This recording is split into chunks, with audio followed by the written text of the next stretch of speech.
Vamos a ir, hermanos, al capítulo 8 de Apocalipsis, los versos 1 al 5.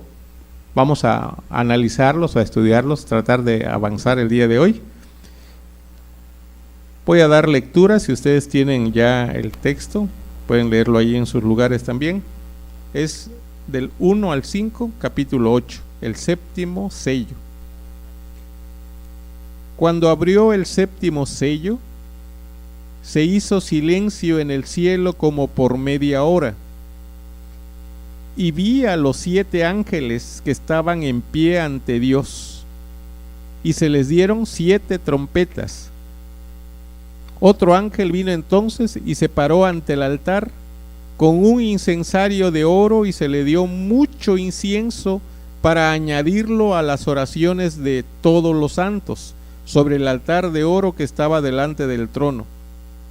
Y de la mano del ángel subió a la presencia de Dios el humo del incienso con las oraciones de los santos.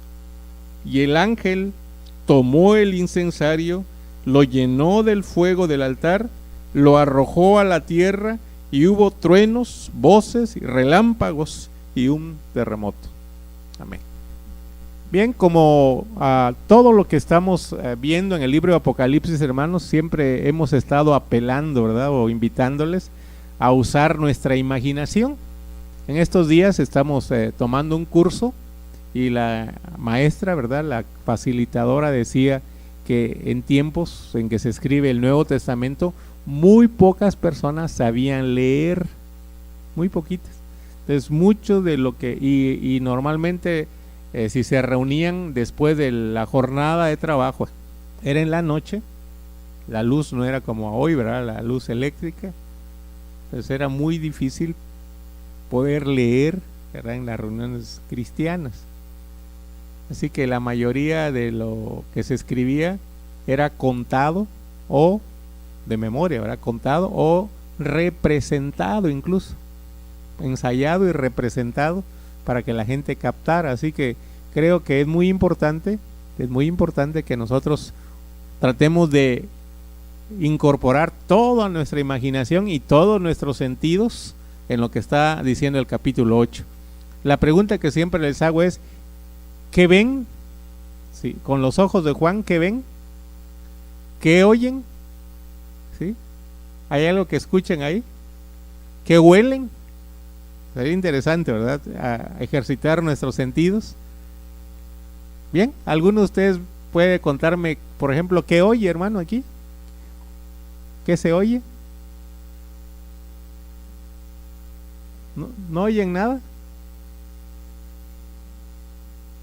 Primero, como dice esa frase, ¿verdad?, los sonidos del silencio, ¿verdad? Primero, no escuchamos nada, ¿verdad? ¿Cuánto tiempo aguantamos en silencio, hermano, nosotros? Si en un culto hiciéramos la prueba, ¿cuánto tiempo estaríamos en silencio aquí en la iglesia? A veces cuando se anuncia el tiempo de los testimonios y no pasa nadie, ya nos ponemos nerviosos, ¿verdad? Ya queremos que siga el programa, que cante, que hable, que lea, que predique, pero como que no estamos acostumbrados a estar en silencio. No, el silencio nos pone nerviosos. Y alguien dice, ¿verdad?, que el silencio no nos gusta porque empezamos a oír nosotros mismos, ¿verdad?, nuestras inquietudes, nuestros ruidos, y queremos mejor oír hacia el exterior. Pero en primer lugar percibe silencio o nada, ¿verdad? No se oye nada. ¿Qué más? ¿Qué otro ruido, qué otro sonido pueden percibir acá? Si ejercitáramos nuestra imaginación y como nos involucráramos en este capítulo, ¿qué más se oye, hermano? Oraciones, muy bien. Podemos oír el sonido de las oraciones. ¿Ok? ¿Perdón? En el caso de los olores, ¿verdad? Olor, ¿cómo creen que olía el incienso, hermano? ¿Era algo agradable? Muy agradable, hermano. Ustedes saben, si leen el Antiguo Testamento, se dice que el incienso estaba, el que se quemaba en la presencia de Dios, estaba hecho con una fórmula única: prohibido, bajo pena de muerte, que alguien fabricara un perfume, un incienso igual que ese y lo usara para fines personales. Era santo. Y solo los sacerdotes, cuando se presentaban delante de Dios o en el altar del incienso a ofrecerle a Dios, podían usar este incienso. Así que de seguro que era algo especialmente fragante, era rico, agradable, un aroma agradable. Bien, es lo que se oye, de lo que se huele. Que se oye, también hay hay truenos ahí, hermanos. ¿Oyeron los truenos, hermano? También hubo un terremoto. ¿Será que cuando hay un terremoto se oye algo, hermano? Empezó a oír crujido, ¿verdad? Yo creo que si viniera un terremoto, en el primer ruidito que oyéramos, ya estaríamos a 60 metros, ¿verdad?, de acá. Pero las visiones también es muy importante. Si yo les pregunto, ahorita que leímos, ¿qué vieron, hermanos? ¿Qué les llamó la atención? ¿O ustedes oyen y piensan en blanco y negro nada más, hermano? Es monocromática nuestro cerebro. Hay el trono, el altar. ¿De qué era? Entonces el oro tiene un color y tiene un reflejo, ¿verdad? Si está en la presencia de Dios y Dios es luz, ya se pueden imaginar ustedes cómo resplandecía ese altar si es de oro. Por eso es importante, si lo estuviéramos viendo o representando este pasaje, nos ayudaría mucho, mucho más para estar todo esto. ¿Algo más que vean, hermano? 7 ángeles. 7 ángeles. ¿Dónde están esos 7 ángeles? Están en la presencia de Dios, están de pie delante de Dios. ¿Qué más ven? Se les dieron 7 trompetas, pero no las tocan. Ustedes no oyeron ningún sonido de trompeta todavía. Sí se ven las trompetas, pero curioso, se ven, pero no se escucha. Será más adelante, hermano. Se percibe una expectación, un ambiente expectante. Ok. ¿Algo más?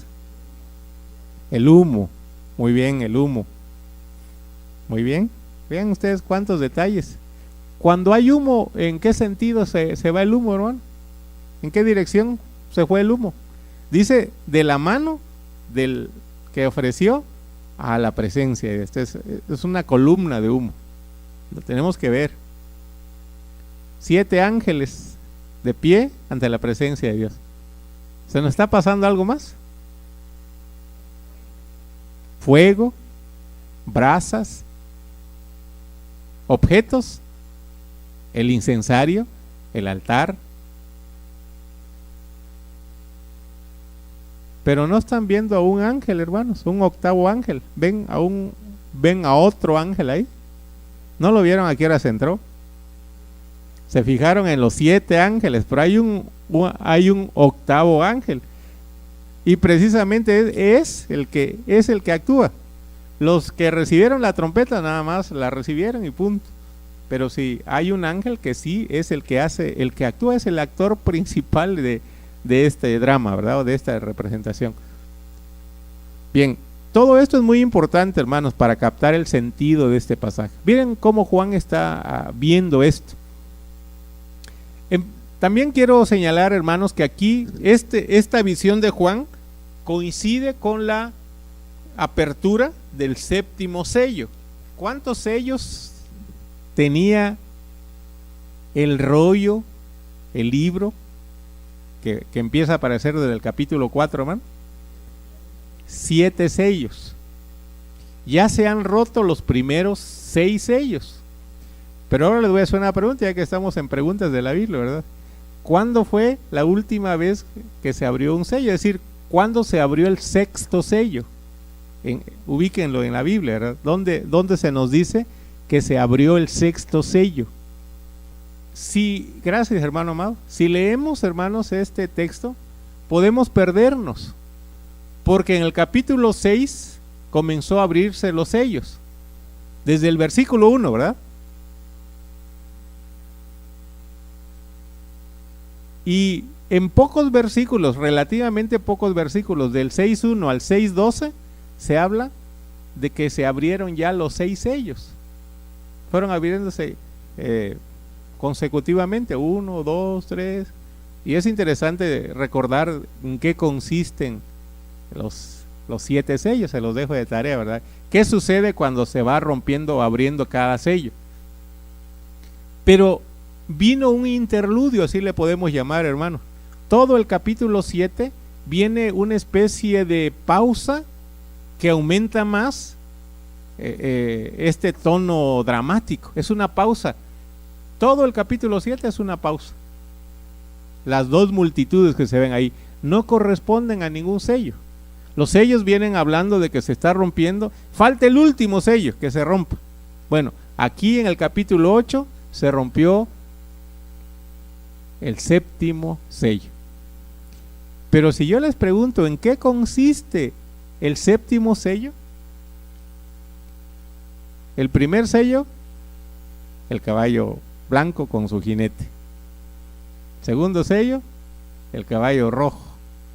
El tercer sello, caballo negro, que va con un jinete, con una balanza.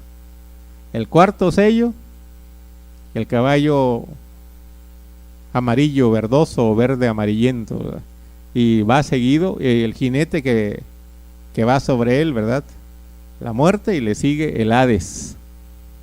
Quinto sello, las almas de los mártires que preguntan hasta cuándo, ¿verdad? Están ahí al pie del altar. Sexto sello, esto que leyó el hermano Amado, ¿verdad? Cae las estrellas, el sol, la luna, hay conmoción, ¿verdad? Cósmica. Pero vean el 7º sello. ¿En qué consiste el 7º sello? Sería una buena pregunta de la Biblia. ¿En qué consiste el 7º sello, hermano?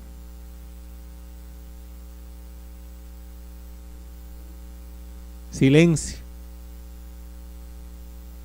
Aquí es donde la imagen nos ayuda mucho, porque tenemos que concentrarnos, hermanos. Esto es como esas películas que pasan las escenas tan rápido que no nos fijamos en algunas cosas. Y más adelante en la película le decimos, ¿y de dónde salió esto? Acuérdate que allá en las escenas, en los primeros minutos, ahí aparecieron. Uno dice, y no le prestamos atención, ¿verdad? Fíjense qué interesante. Aquí van a aparecer ¿cuántos ángeles, hermano? 7 ángeles. A cada uno de ellos tiene 7 trompetas.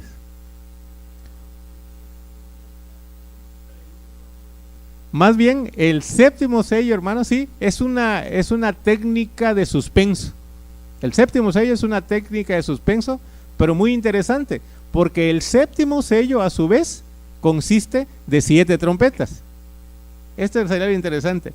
Después de los sellos, después de la serie de 7 sellos, va a comenzar una serie de 7 trompetas. Pero precisamente, el 7º sello consiste en las 7 trompetas.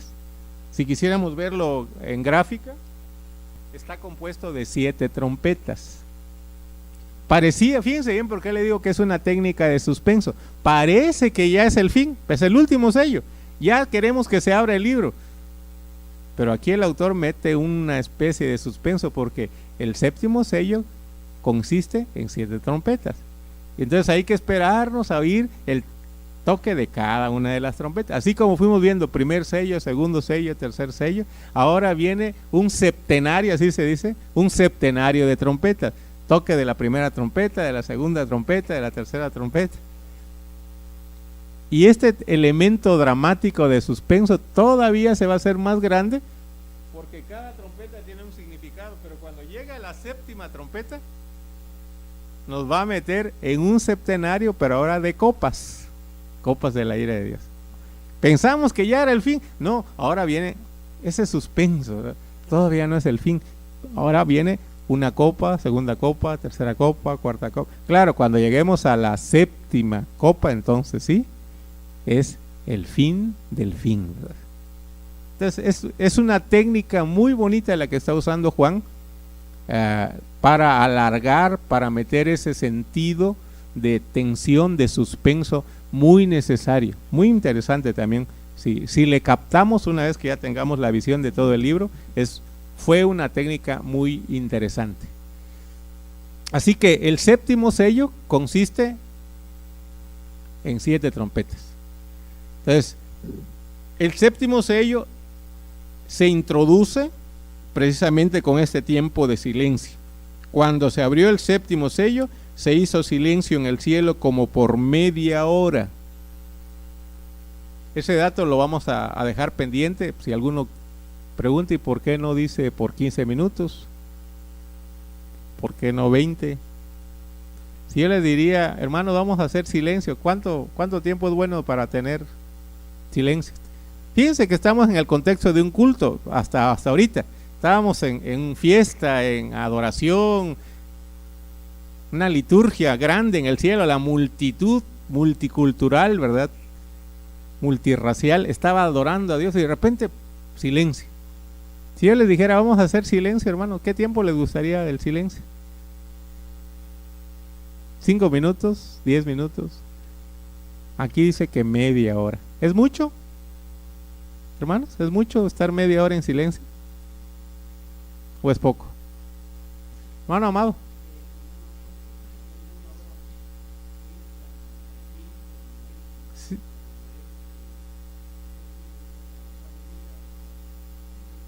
Sí, es equivalente o significa, representa el tiempo como lo medimos nosotros, ¿verdad? Como fluye para nosotros. 30 minutos diríamos, media hora. Sí. Bien, vamos a saltar este dato porque nos va a servir más adelante, pero es bueno descubrir que Juan menciona media hora de silencio. Media hora de silencio. Luego dice, vi a los 7 ángeles. Fíjense que no dice vi a 7 ángeles. Fíjense la diferencia. No dice vi 7 ángeles.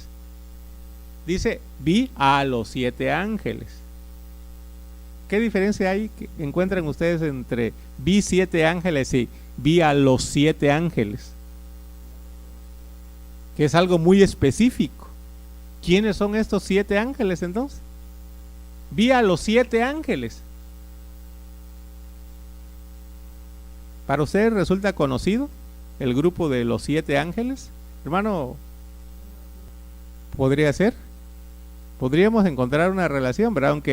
Aunque ahí se está refiriendo al ángel de la iglesia que está en Éfeso, al ángel de la iglesia que está en Esmirna. Obviamente estamos hablando de una realidad del mundo terrenal, ¿verdad? Y ya habíamos interpretado cuando llegamos ahí que se refería a una manera de referirse colectivamente a la conciencia de la iglesia, no al pastor de la iglesia, sino a la iglesia vista como una unidad, como una comunidad. Este recurso de llamar al ángel es una manera de decir, y dile a la iglesia, dile a la conciencia de la iglesia. Entonces, podría haber alguna correspondencia, una correlación, pero si vamos a identificar, la pregunta es, ¿quiénes son estos? Dice a los 7 ángeles, ¿qué dice? Que estaban. ¿Dónde estaban, hermano? Están en pie, pero están ante Dios. ¿Han oído ustedes alguna vez? ¿Han oído de los ángeles de la presencia?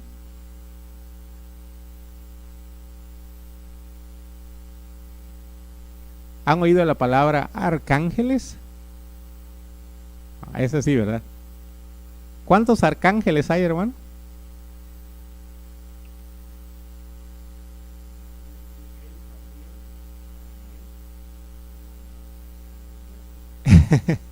En la Biblia nuestra solamente se mencionan 2 arcángeles, Miguel y Gabriel. ¿Sí? Miguel significa ¿quién como Dios? Maguel. Y Gabriel, varón de Dios, ¿verdad? Pero hay un libro de los que nosotros llamamos apócrifos, es decir, de los que no están incluidos en el canon que nosotros tenemos, que se conoce como el libro de Tobías. En el libro de Tobías se menciona a Rafael, que significa el médico de Dios, o Dios cura también significa, ¿verdad? Dios cura. Pero los judíos, la tradición rabínica decían que había un colegio, 7 arcángeles, el grupo de los 7. Y la palabra arcángel significa que son principales, o los más chipocludos, diríamos hoy, ¿verdad? Los meros de los ángeles, los que están más cerca de Dios, los que están ante la presencia de Dios. Vean que el octavo ángel es en el lenguaje popular, es un don nadie, ¿verdad? El octavo, entró otro ángel, dice. Pero estos son los 7 ángeles que están ante la presencia de Dios. Entonces, nosotros no le agarramos mucho porque pues está en un lenguaje cultural, una tradición que no forma parte de la nuestra. Nosotros no formamos parte de ella. Pero en la mentalidad judía, del pueblo judío, en la enseñanza de los maestros, de los rabinos, en otros documentos extrabíblicos del pueblo judío, pues se mencionaba el grupo de 7 arcángeles. Por ahí, si pueden checar, ¿verdad?, se van a encontrar los nombres de los 7 arcángeles. Aparte de Miguel, Gabriel, Rafael, ¿alguien conoce algún nombre de arcángel? ¿Sí? ¿Cómo? Uriel, sí, ¿verdad? Muy bien, hay que buscar los nombres de los arcángeles, ¿verdad? Estos son los más altos en honor en lo que podríamos llamar la angeleología, ¿verdad?, del pueblo hebreo, no bíblica, del pueblo hebreo. Estos 7 arcángeles se creía también que eran los encargados de transportar las oraciones del pueblo de Dios ante la mismísima presencia de Dios. No cualquiera podía hacer ese trabajo. Se cree en algunos de los relatos de esos, hasta cierto punto fantásticos, ¿verdad?, y extrabíblicos, que en las ventanas del piso inferior del cielo, así decían, ¿verdad?, en las ventanas del piso inferior del cielo, que eran 7, estaban los 7 arcángeles asomados para recibir cuando vinieran las oraciones, y una vez que tenían su entrega, subían a la presencia de Dios y ellos personalmente le llevaban a Dios las oraciones del pueblo. Entonces, aquí están los 7 arcángeles, pero nos sorprende, Juan, porque no son ellos los que son los actores de esta escena, ¿verdad? No son ellos. Ellos están ahí de pie y recibieron trompetas, ¿sí? Solamente están sirviendo como un elemento ahí, ¿verdad? Claro, van en los versículos siguientes, van a tener un papel muy importante, pero ahorita solamente están ahí de pie y reciben las trompetas.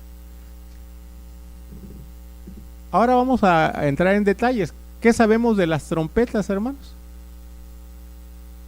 En la Biblia, ¿qué sabemos de las trompetas? ¿Alguno de ustedes recuerda algo que tenga que ver con trompetas? Cuando Gedeón, ¿verdad? Aquí hay un dato muy importante, porque está la misma técnica. Son 7 días, pero en el 7º día dieron 7 vueltas. Entonces, aquí, es esta técnica que está usando Juan, ¿verdad? Fíjense bien, unos sellos, pero dentro del último entran 7, como cuando rodearon la ciudad aquella con las trompetas, ¿verdad? Las trompetas funcionaban para convocar al pueblo de Israel, como aviso, ¿sí?, para convocación. En muchos de nuestros pueblos aquí es la campana de la iglesia, ¿verdad?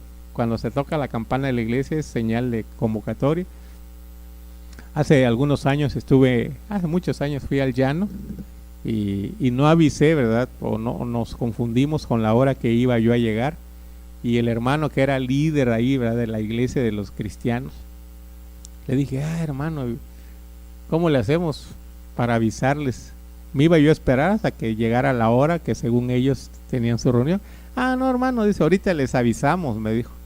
Pero yo veía un montón de hermanos, digo, ¿cómo le vamos a avisar a todos, no? No, ahorita les aviso, me dice. Y yo pensé que iba a tocar una campana, ¿no? Cuando veo que se paró y empezó a silbar así. Ya van a venir, y al ratito estaba llena la iglesia. Me sorprendió, ¿verdad? Como el hermano dice, es que yo sé cómo le silbo también, me dice. La forma de silbar los convocó a ellos, ¿verdad? En la Biblia la trompeta se usaba para convocar, sobre todo cuando iba para alertar también, ¿verdad? Esta función de alerta también era muy importante. La trompeta alerta. Pero, hermanos, también es muy importante el simbolismo, porque es bueno explicarlo, que la trompeta anunciaba el juicio de Dios o los juicios de Dios que están por venir.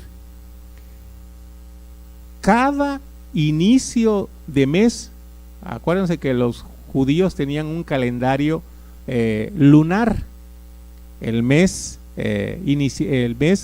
nuevo iniciaba con la luna nueva, en el novilunio, ¿verdad? Empezaba un mes. Bueno, cada mes se debería tocar la trompeta el día de la luna nueva, cada mes. El mes primero, el mes segundo, el mes tercero, el mes cuarto, el mes quinto, el mes sexto. Pero en el mes séptimo se tocaba especialmente más veces la trompeta. 7 veces. ¿Por qué? ¿Por qué? ¿Por qué más fuerte la trompeta? ¿Por qué en el séptimo mes? Aquí es donde la Biblia nos ayuda mucho, si hemos leído, hermano. ¿Qué había en el séptimo mes, hermanos? En el calendario de los judíos, el calendario que vemos en la Biblia, ¿qué evento importante sucedía en el mes séptimo? En el descanso. Pero hablando de estos meses, de este concepto de que se tocaba trompeta en el inicio del mes y en el séptimo mes se hacían especialmente más toques de trompeta, la pregunta es, ¿por qué era importante el séptimo mes? ¿Qué sucedía en el séptimo mes? ¿Qué había en el séptimo mes? Hermano amado, la fiesta de los tabernáculos, pero hay un evento, sí, pero no esa es la referencia, ¿verdad? Sí, hermano, cerquita. Hay un día muy importante para el pueblo judío que se llama el día de la expiación. Lo hemos dicho, ¿verdad? El día de la expiación. El día en que Dios iba a perdonar los pecados del pueblo, pero no los pecados de todo el pueblo, ni cualquier pecado. Eran solamente los pecados que la gente no fuera ignorante de esos pecados.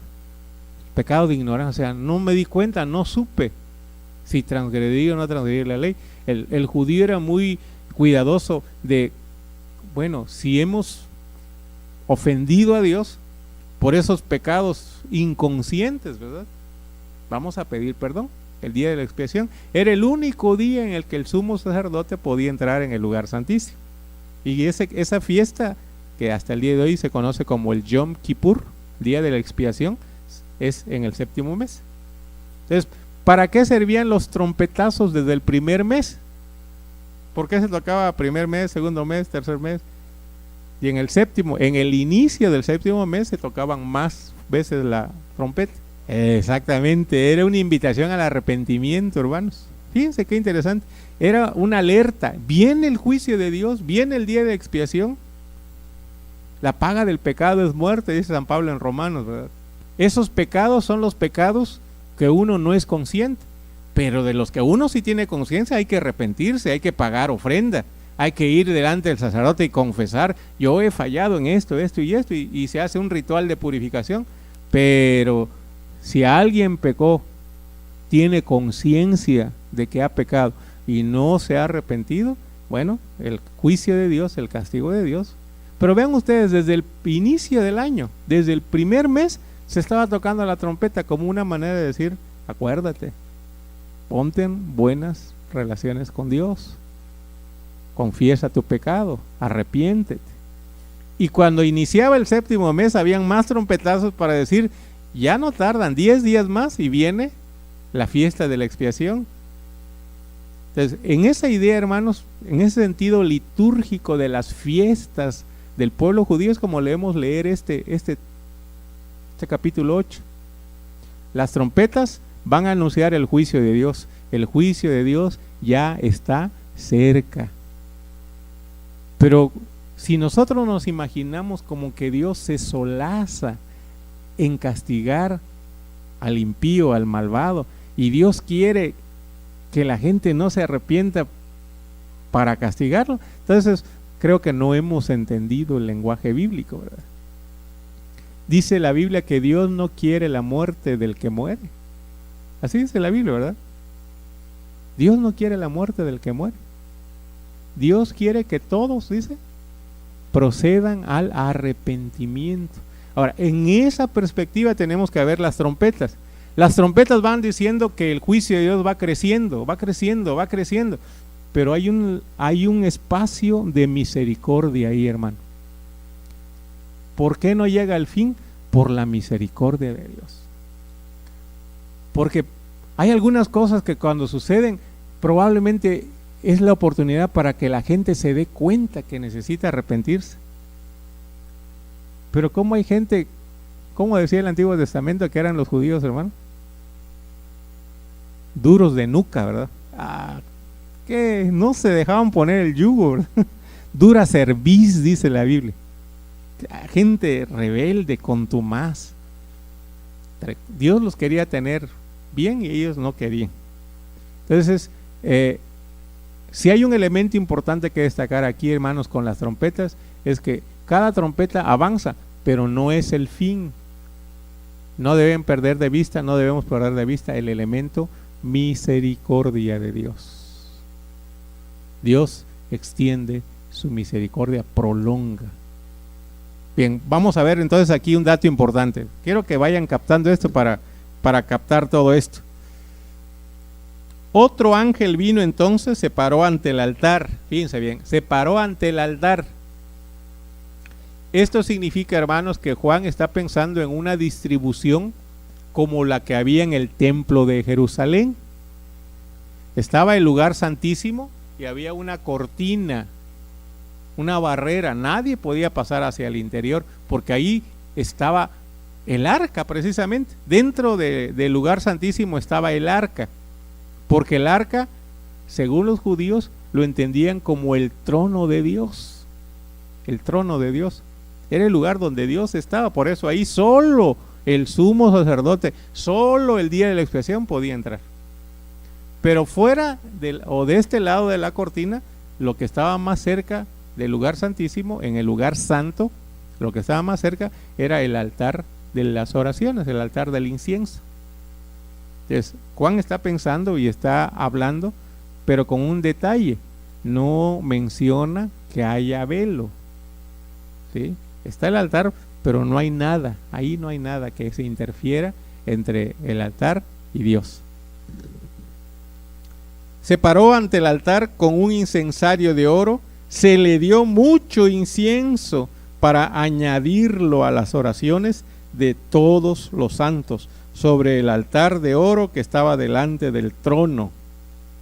Y de la mano del ángel subió a la presencia, vean la expresión, subió a la presencia de Dios el humo del incienso con las oraciones de los santos.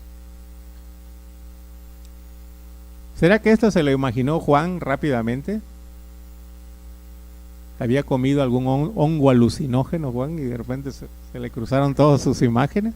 ¿O de dónde está sacando todas estas imágenes, hermanos? Todo este conjunto de imágenes de lo que se conocía, hermanos. El pueblo judío era un pueblo altamente ritualista. Todos los días, hermanos, todos los días habían 3 momentos de la oración para el pueblo judío. ¿Se acuerdan de eso? Los judíos oraban en la mañana, a mediodía y en la tarde. ¿Sí, hermano?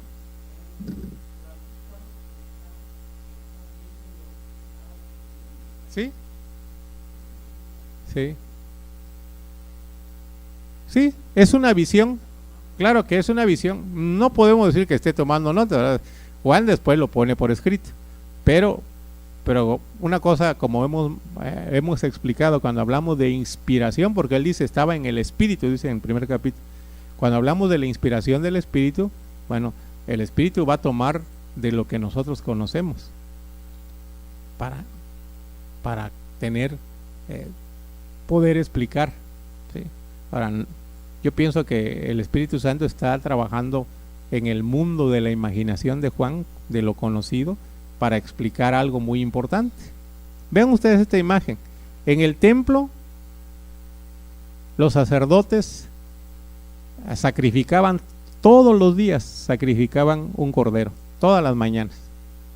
Pero todos los días también acostumbraban a poner en un incienso, en un incensario, lo llenaban con brasas y de ahí le ponían, después de tener el holocausto sobre el altar, ponían sobre el incensario una cantidad suficiente de incienso. Con las brasas que estaban ardiendo, el incienso empezaba a despedir un humo y un aroma muy agradable. En ese momento los sacerdotes se ponían a orar y el pueblo que estaba fuera del templo aprovechaban también para la oración. Los judíos oran de pie o postrados. ¿Sí? Esto es lo que está viendo Juan. Está hablando de algo que el pueblo conoce o que la gente conoce. El incienso siempre ha estado relacionado con las oraciones. ¿Por qué? Porque al quemar el incienso, el efecto natural es que el humo suba. Y si es algo agradable, la imagen del pueblo judío dice es que Dios aspiraba ese olor agradable, pero junto con ese olor iban las súplicas, las oraciones de su pueblo. Entonces, aquí hay algo muy importante. Juan está hablando de este ritual que hacían los sacerdotes con el incienso y las oraciones. Según los comentaristas, el significado más aproximado de todo este pasaje es que Juan se está refiriendo precisamente que el tiempo que dilataba todo este proceso era aproximadamente media hora. A eso se debe el punto, ¿verdad? Al inicio. Se hizo silencio como por media hora, porque en realidad era ese tiempo normal aproximadamente que llevaba el sacerdote a realizar todo aquel ritual. La gente no podía entrar al lugar santo, se quedaba afuera, pero estaba en actitud reverente de oración. Cuando el sacerdote volvía a aparecer, daba su bendición y la gente se iba a casa. Hermano Lustein, Zacarías, su papá de Juan Bautista. Ajá, a eso se refiere. Practicaba, conocía. ¿Sí? Esa es la idea, hermanos, de este pasaje. Yo les decía, ¿verdad? Este pasaje habla de la oración. Hemos estado hablando que la maldad del ser humano es un factor histórico. El hambre, la guerra, esos son factores históricos. Pero la oración del pueblo de Dios también cambian la historia, hermano. También afectan la historia. Este es el interesante. Si creen ustedes que Dios ya tiene en su plan, su mente y ya hagamos lo que hagamos nosotros, Dios lleva su plan y su tiempo. Bueno, lo que dice Juan es que Dios no quiere llevar solo, conducir la historia del mundo solo.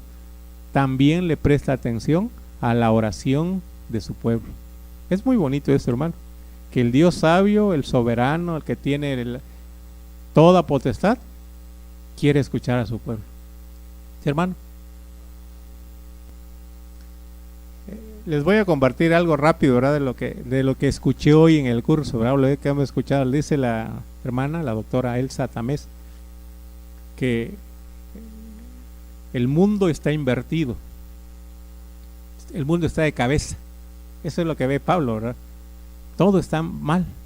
Todo está funcionando mal. Está invertida las cosas.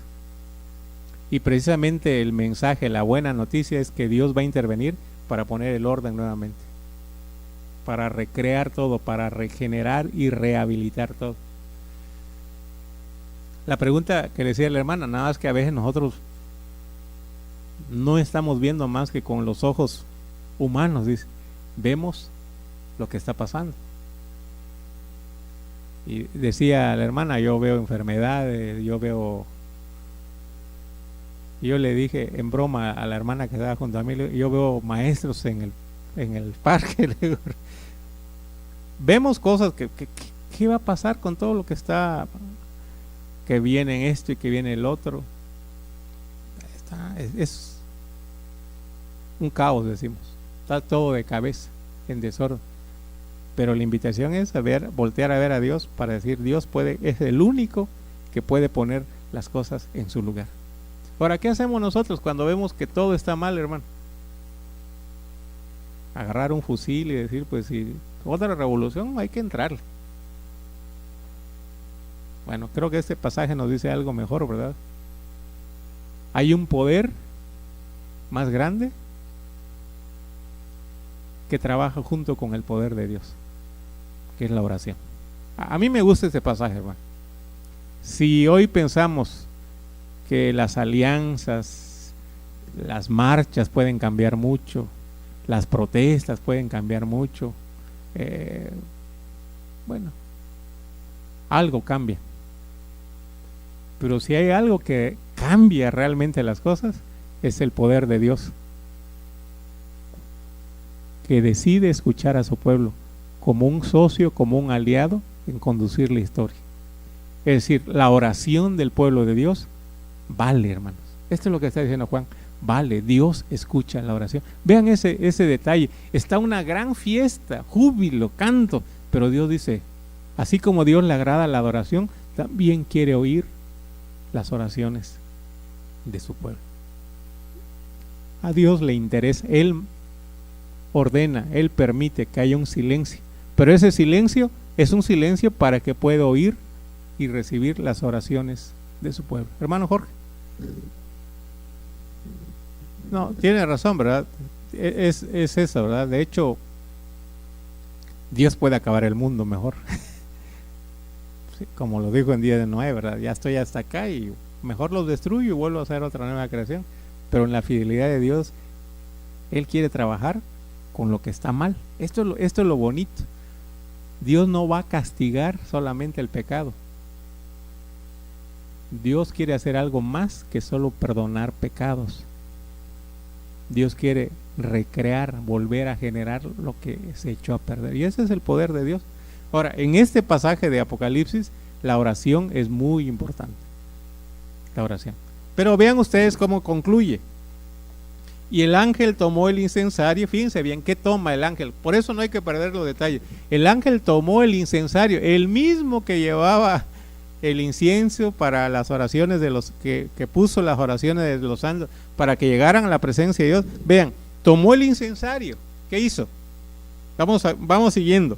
Tomó el incensario, lo llenó del fuego del altar. Se entiende que sacó brasas ardiendo del altar y luego lo arrojó a la tierra, y entonces hubo truenos, voces, relámpagos y un terremoto. El juicio de Dios. Y aquí es la pregunta, hermano. La oración del pueblo de Dios, ¿qué creen ustedes que pide el pueblo de Dios? ¿En qué consistiría la oración? Señor, dame más vida, dame más salud, dame más dinero. ¿Qué está orando el pueblo de Dios? Justicia. Vamos a ir a la oración por excelencia. ¿Qué dice Jesús? Venga tu reino. Eso es lo que estamos hablando.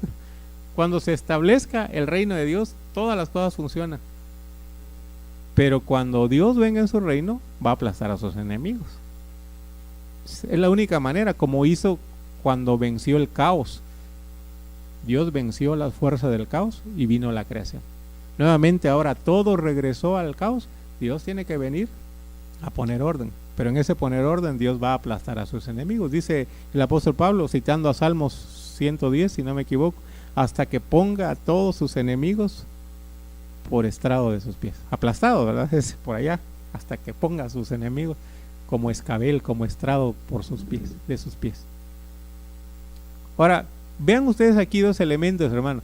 El pueblo de Dios pide justicia, pide el reino de Dios, pero la misericordia de Dios no quiere acabar con la gente. Qué interesante es, hermano, esto. A mí siempre me sorprende cuando leo Apocalipsis.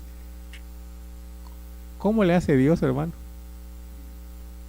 Dios oye las oraciones de su pueblo que claman justicia. Si ustedes creen que el malo siempre se va a salir con la suya, los países poderosos siempre van a aprovecharse de los pobres, los gobernantes y las clases de élite siempre van a abusar de los débiles, entonces nuestra esperanza no está bien, ¿verdad? No está bien puesta. Dios va a intervenir y no deberíamos cansarnos de orar con la oración de Jesús: venga tu reino, Señor, venga tu reino. Esa es la oración y nosotros lo oramos todos los domingos, ¿verdad? En la mañana, ¿verdad? Señor, venga tu reino, venga tu reino. Pero el que venga el reino de Dios significa que a los que están del otro lado, el juicio de Dios los va a alcanzar. Ahora, ¿realmente Dios quiere acabar, hermanos? Y este es el gran dilema. Dios no quiere la muerte del pecador. Dios quiere que todos procedan al arrepentimiento. Pero la justicia y la santidad de Dios también demanda que ponga atención a los justos, a los fieles que han creído en Dios y están sufriendo en este momento.